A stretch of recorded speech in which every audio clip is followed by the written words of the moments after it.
Cari maklumat dan berita politik yang bebas, kupasan yang tepat, panas. Dapatkannya secara eksklusif hanya di Jom Channel. Komitmen kami, pentasan berita Isnin hingga Jumaat. Berbicara dan isu semasa, kami garapkan secara langsung. Panel-panel berkaliber dan profesional. Interaktif, pandangan anda kami raikan.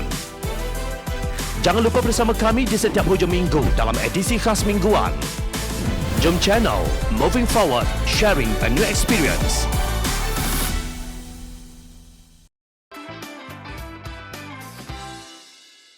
PN bantah lantikan timbalan speaker.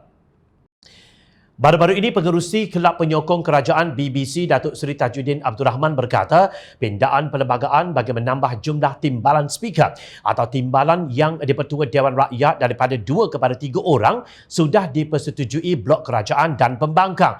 Pindaan tersebut diperlukan bagi melantik Setiausaha Agung UMNO Datuk Seri Ahmad Maslan untuk menggantikan Ahli Parlimen Pengerang Datuk Seri Azalina Osman Said yang meletak jawatan dan Ahli Parlimen Pakatan Harapan Teluk Intan Nga Kormeng.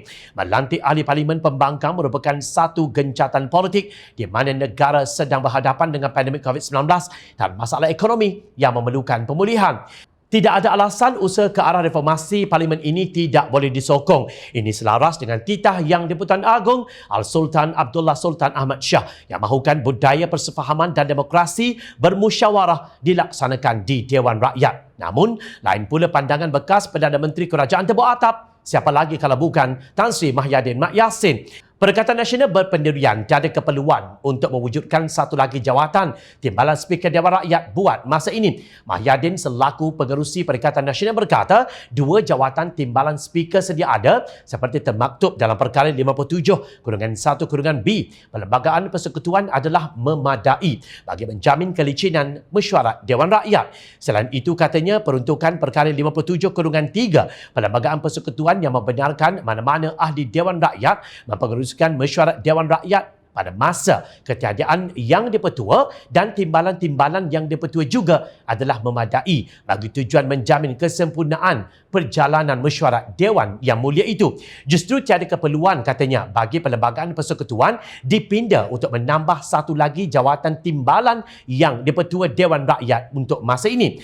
Cadangan pindaan perlembagaan ini memerlukan sokongan majoriti 2/3 ahli-ahli Dewan Rakyat, kata Mahyadin dalam satu kenyataan hari ini.